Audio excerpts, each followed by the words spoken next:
E trazendo mais uma informação agora para você. O ex-presidiário Lula e o candidato multiderrotado à presidência Ciro Gomes se encontraram em São Paulo em setembro, na sede do Instituto Lula. Quem teria articulado a reunião, segundo alguns veículos de imprensa, foi o governador petista do Ceará, Camilo Santana, de quem a família Gomes é próxima. Afastados desde as eleições de 2018, quando fracassou na tentativa de acordo presidencial para a presidência, quando esse acordo fracassou, os dois falaram de uma suposta necessidade de união da esquerda após a vitória do presidente Jair Bolsonaro, mas não chegaram a traçar planos conjuntos para as eleições de 2022.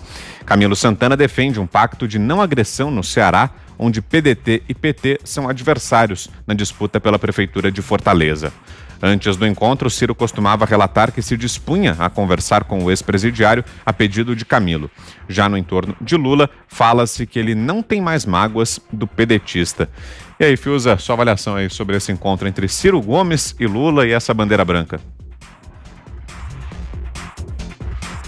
Uma coisa linda, né, Vitor? Eu tô emocionado, assim, eu acho que realmente a resistência cenográfica tem o seu momento antológico, né? Desse lindo abraço de afogados, né? Dessa linda conjunção de irrelevâncias, né? Um maior ladrão do país condenado a mais de 20 anos de prisão e solto por um favor do STF, né? E outro, o Ciro Gomes Futebol Clube, né? Um personagem sem identidade política alguma, que quer viver disso. O Ciro Gomes é uma ONG, né? Que vive de cultivar uma burguesia distraída do Leblon com vista para o sertão. Nada casa com nada ali, né? É uma mistureba de um passado de direita com herança de regime militar, com uma tentativa de ser o herdeiro do Lula, né?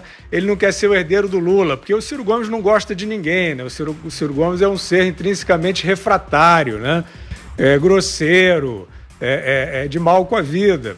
Mas ele tem uma espécie de stand-up que ele faz de personagem para ver se ele pega o rebanho do Lula, os distraídos do Lula. Então, por isso que ele foi tão beligerante em relação ao Lula, fez aquele negócio todo, fingindo que foi traído, que era para ir para o segundo turno.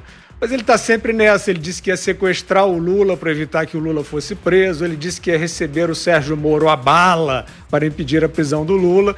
Então ele sonha isso, ele sonha em ter uma vida boa aí numa certa boemia das grandes capitais, fazendo um charme ali meio que se diz de esquerda, mas ele não tem identidade política alguma, ele não tem doutrina, ele não tem programa.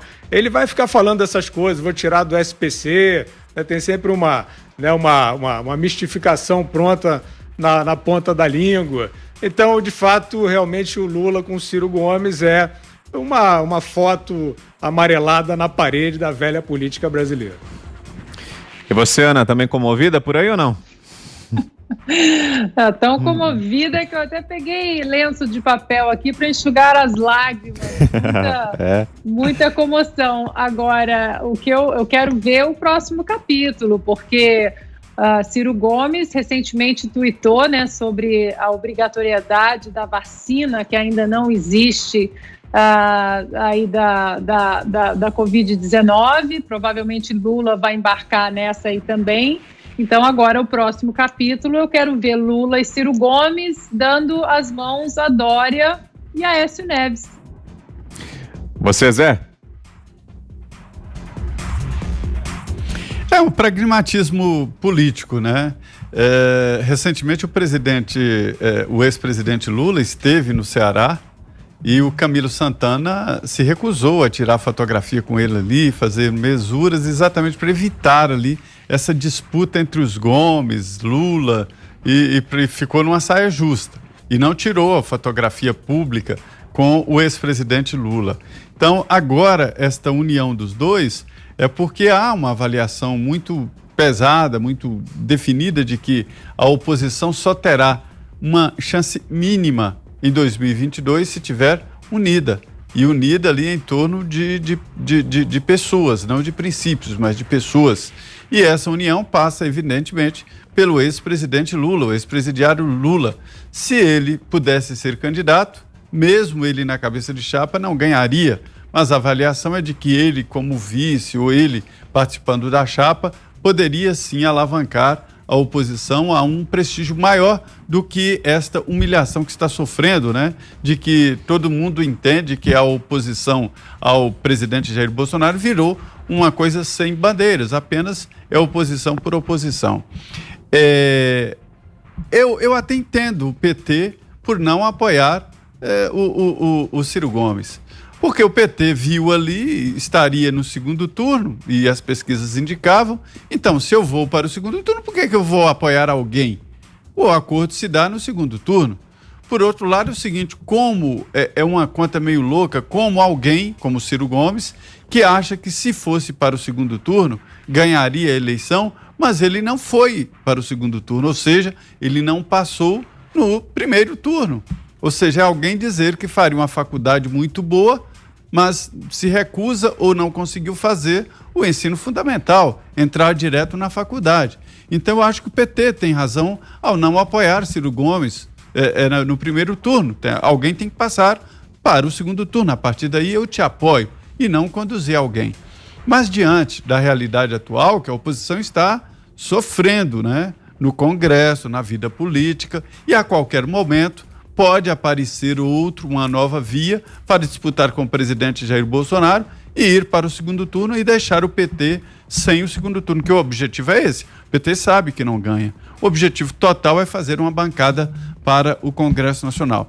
Então é um pragmatismo político, uma tentativa de definir ali uma maneira de marchar unida a oposição para 2022. Ana, só respondendo a sua pergunta, são 33 partidos políticos registrados, aptos a receberem um fundão eleitoral aí, 33, existem 32 partidos com representação no Congresso e 74 com pedidos registrados no Tribunal Superior Eleitoral. Se todos forem aprovados, teremos mais de 100 partidos políticos.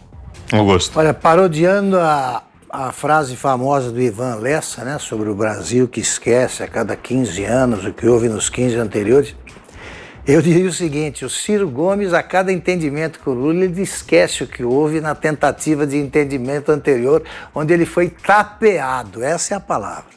O Lula, eu me divirto com o que faz o Lula, que só pensa no Lula, que ama o Lula, com o Ciro Gomes. Então vamos refrescar a memória.